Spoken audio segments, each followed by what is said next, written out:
You're a super talented artist and musician, but you've been doing it all wrong. And that's why you're probably getting frustrated. So let's get rid of those rookie mistakes you've been making and let me point you in the right direction. And let's get some advice from some artists that have been in this music game for decades and are still killing it, have millions of monthly listeners, and aren't broke.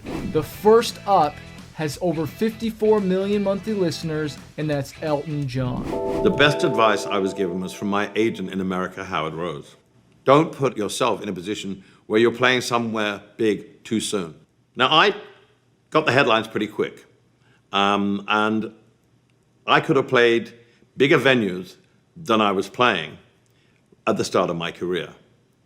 But Howard said, no, you have to go out and play second on the bill to great artists like Leon Russell and Derek and the Dominoes in areas where you're not so popular. And you have to get the experience of playing to another audience that isn't your audience. Also, when you're in places like New York and Los Angeles and you can sell out big venues, we're going to put you in smaller venues and create a ticket craziness. So you sell out straight away and no one can get a ticket.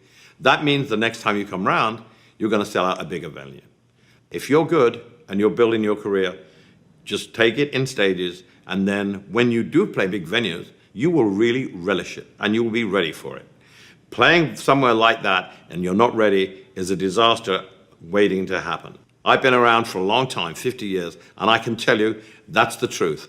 Just take it easy, know what you can do, and then build up to playing something special, but don't do it straight away. I love what Elton John said there about not playing big venues too quick, but play the small ones, sell out, build that scarcity, build that story like, oh wow, Elton John was here and I couldn't get tickets. You know, it sold out so quickly so that the next time he comes through that people want it even more. People do this with NFTs. You can do this with signed merchandise and limited editions of things to cause that kind of buying frenzy, even with the Kickstarter where it's like, hey, this limited edition merch is only available for this short period of time, and do it slowly over time and then build it up.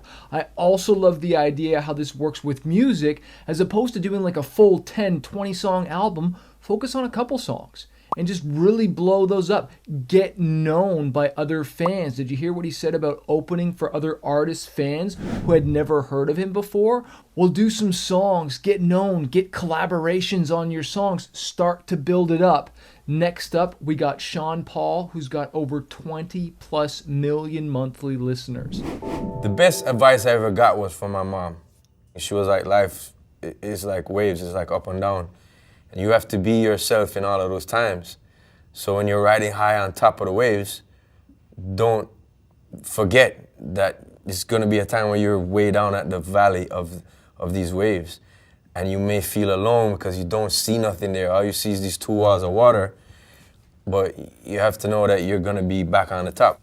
And kind of used it with my career for all these years. I was the hottest thing in Jamaica in 1996. By 1998, I was kind of like, he's okay.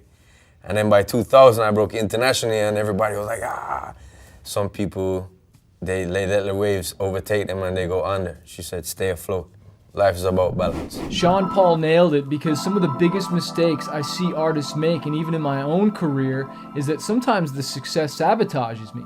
It's like you finally get to that success and you can't handle it. For some people, it's a moral issue, drugs, money, which we're going to be talking about in a minute here, about dealing with your money properly. But then, you have one hit and you're riding that, and then you release your second song and it doesn't do so well, and then you're like, I guess it's over. And you don't push to the third one. Like, he was big in Jamaica and that was cool, but he kept pushing, and then he had his breakout internationally. You don't know how close you are to your success, my friend. That's why you got to keep pushing through this. Next up is an artist who's got over 8.7 million monthly listeners on Spotify, and that's Mary J. Blige.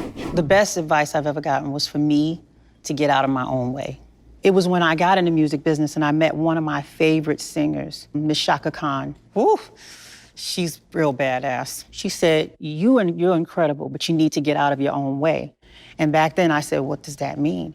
And now I know it means don't be afraid of your gift. Don't be afraid of yourself. Don't be afraid of the power that and the gift that you're going to give to people. Don't hate on yourself. Don't speak negative about yourself. Don't be your own worst enemy. It's about just having the courage and knowing who you are, knowing yourself as much as you can. But you have everyone that try to pin this person and that person up and say, oh, this is the new Mary J. Blige, or this is the new Beyonce, or this is the new. There is no new anyone. There's you. This is a gift. Have the courage. Do it. Just do it. Just sing. Just write from your heart. I love what she said about having the courage to be you. And let me know in the comments if you've ever written a song and you were scared to share it with a producer or scared to release it, and then that was the one your fans loved and the producer loved. I remember when I was sitting with a producer who was playing me some beats when I was doing more hip hop stuff, and I was like, "Ooh, I want that beat, man." And he was like, "Oh, I wasn't even going to play that one for you because I thought that was kind of too weird, or you wouldn't like it." And so it's so amazing. We have so much talent and gifts, and you're not sharing it out with the world. And so I encourage you, put yourself out there. Try the weird stuff. Be experimental. This last one is going to blow your mind because it has to do with money and finances.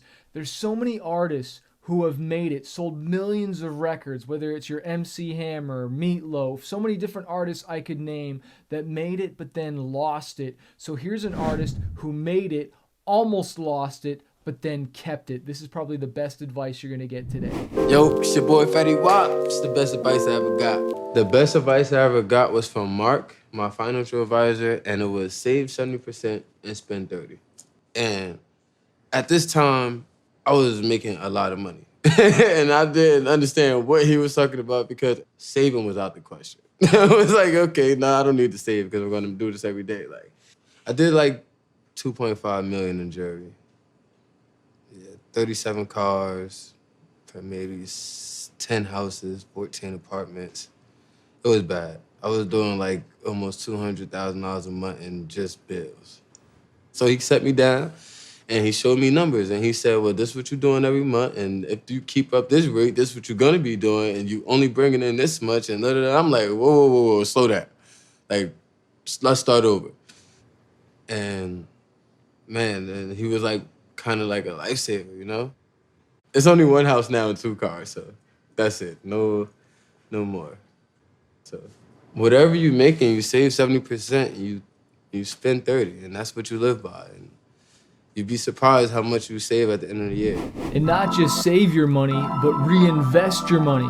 Reinvest into real estate that cash flows, rental properties. Some of the best advice I was ever given was to reinvest into my brand. Like, why am I buying, Italian and French and German brands where I need to invest in the Manifest brand, right? Invest in designers to design me clothes, to design for my fighter brand for Manifest. We sometimes get guitar USB keys made up with all my music on it. We'll make sure we get really dope design for our CDs and reinvest back into the brand, because really the best investment that you can make is to invest in yourself and keep investing, and so that really spoke to me. I hope it spoke to you. Make sure you hit like, subscribe. If you have not read or even listened to the book, The Truth About the Music Business, I'll put the link below this video. It's on Audible. You can listen to it and learn more about this music business so that you can have a long-term, amazing career and even pass down your music to your children's children.